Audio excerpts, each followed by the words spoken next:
வந்து corporate company control மாதிரி தான். எங்களுக்கு ஜெயிக்கணும், கப்படிக்கணும். அது யாரு?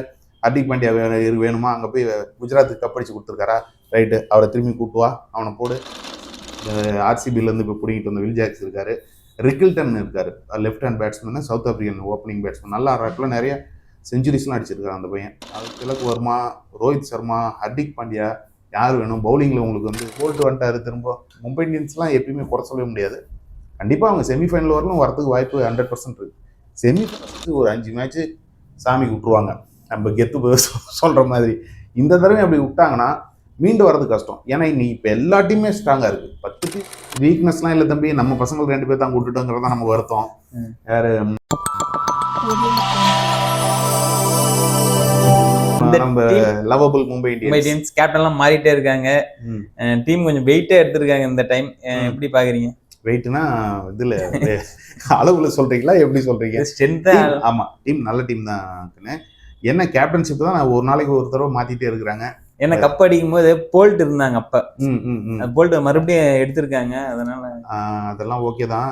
என்ன மும்பை இந்தியன்ஸ் பொறுத்தவரைக்கும் பொதுவாகவே மும்பை இந்தியன்ஸ் ஃபேன்ஸே பேசிக்கிறது, ரோஹித் சர்மா உலகத்தையே வெல்றாரு, எத்தனை கப்பு வாங்கிட்டு வந்தாரு, அவரை கேப்டனாக போகிறது இவங்களுக்கு என்ன பிரச்சனை?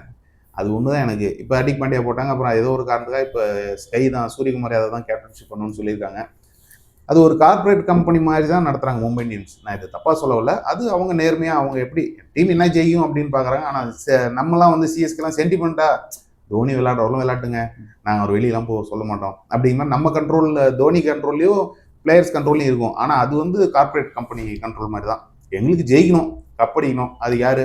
ஹர்திக் பாண்டியா வேணுமா? அங்கே போய் குஜராத்துக்கு கப்படிச்சு கொடுத்துருக்காரா? ரைட்டு, அவரை திரும்பி கூட்டுவா, அவனை போடு. அந்த மாதிரி பண்ணுவாங்க. நம்ம சென்டிமெண்ட்டாக நம்ம அதில் நமக்கு ஃபீல் செட் ஆகாது. மும்பை இந்தியன்ஸுக்கு சரியாக போகும், ஏன்னா அவங்க ஜெயிச்சா போதும்னு நினைக்கிறாங்க. டீம் எப்பயுமே அது ஸ்ட்ராங்கான டீம் தானே. இந்த டிவியில் சொல்கிற மாதிரி கடப்பார டீமு, கடப்பார பேட்டிங்பாங்க. அந்த மாதிரி வில் ஜாக்ஸ், இந்த ஆர்சிபிலேருந்து இப்போ பிடிக்கிட்டு வந்த வில் ஜாக்ஸ் இருக்காரு, ரிக்கில்டன் இருக்காரு, left hand batsman, south African opening batsman, நல்லா ஆடுறாப்புல, நிறைய செஞ்சுரிஸ்லாம் அடிச்சிருக்காரு அந்த பையன். அது நல்லா ஆடுவாப்புல. அப்புறம் வழக்கமாக சூரியகுமார் யாதவ், திலக் வர்மா, ரோஹித் சர்மா, ஹர்திக் பாண்டியா, யார் வேணும்? பவுலிங்கில் உங்களுக்கு வந்து இவர் இருக்காரு, நம்ம முஜிபுர் ரஹ்மான் ஸ்பின்னு போடுவார், இவர் இருக்காரு, பூமரா இருக்கிறாரு. டீம் பொறுத்தவரைக்கும் அது போல்ட் வந்துட்டாரு திரும்ப. மும்பை இந்தியன்ஸ்லாம் எப்பயுமே குறை சொல்லவே முடியாது. கண்டிப்பாக அவங்க செமிஃபைனல் வரலும் வரதுக்கு வாய்ப்பு 100% இருக்குது. செமிஃபைனல் வரலும் வர்ற டீம் தான் நம்ம சொல்கிறோம். அதுக்கப்புறம் 2 மேட்ச் யார் ஜெயிக்கிறாங்களோ அவங்க வின்னர். அது சில டைமில் எப்படி வேணாலும் மாறும். நம்ம போன வருஷம் சன்ரைசர் பார்த்தீங்கன்னா அடித்து நவுத்திட்டு வந்தாங்க, ஒரே மேட்ச் கேகேஆர் அடித்தாங்க, பட்டுன்னு மாட்டிச்சு.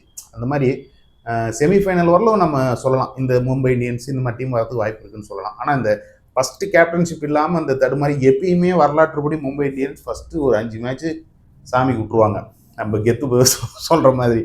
இந்த தடவை அப்படி விட்டாங்கன்னா மீண்டு வர்றது கஷ்டம். ஏன்னா நீ இப்போ எல்லா டீமே ஸ்ட்ராங்காக இருக்குது. 10 டீம் வந்து 10 டீம் உலகத்தில் அத்தனை பேர் அட்டன் பண்ணுறான், ஸ்ட்ராங்காக இருக்குது. ஈஸியான டீம்னு போய் நீங்கள் அடிச்சுட்டுலாம் வர முடியாது.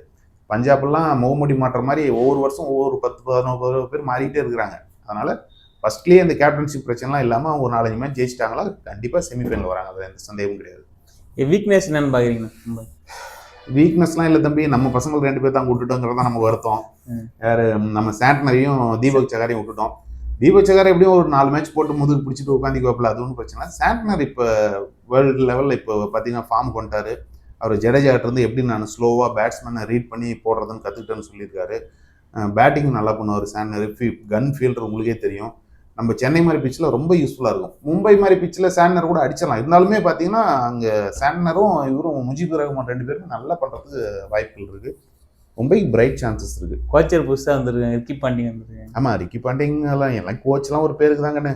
கோச்னா நம்ம கம்பீர் மாதிரி ஆளுங்க, ரொம்ப அவுட் ஸ்போக்கனாக இருக்கிற ஆளுங்க இல்லாமல் ஒரு இது போய் நீ செய்யணும். இப்போ ரிக்கி பாண்டிங்லாம் வந்து ரோஹித் சர்மா மட்டும் சொல்ல முடியாது. புரியுதுங்களா உங்களுக்கு? இப்போ அங்கேயே வந்து இளம் டீமாக இருந்துச்சு கேகேஆர் டீமு, சொல்கிறதெல்லாம் கேட்குற மாதிரி பசங்களை வச்சுருந்தாங்க, செஞ்சாங்க. ஒரு பெரிய வளர்ந்த டீமில் போய் நீங்கள் இப்போ ரிக்கி பாண்டிங் சிஎஸ்கேவில் தூக்கி போட்டு தோனி நீ இந்த டவுனில் இறங்காது பண்ணி அந்த டவுனில் இறங்குப்பான்னு சொல்ல முடியாது இல்லையா? அந்த மாதிரி ஒரு பேருக்கு ரிக்கி பாண்டிங் யங்ஸ்டர்ஸ் குரூம் பண்ணுவார். மற்றபடி அவங்களுக்கு தெரியும் மும்பை இந்தியன்ஸ் கப் அடிச்சு அவங்களுக்கு வரலாறு இருக்குல்ல, அதை வச்சு அவங்க மூவ் ஆகுவாங்க. கண்டிப்பாக வருவாங்க, ஃபார்வர்டு வருவாங்க. தேங்க்யூ. தேங்க்யூ.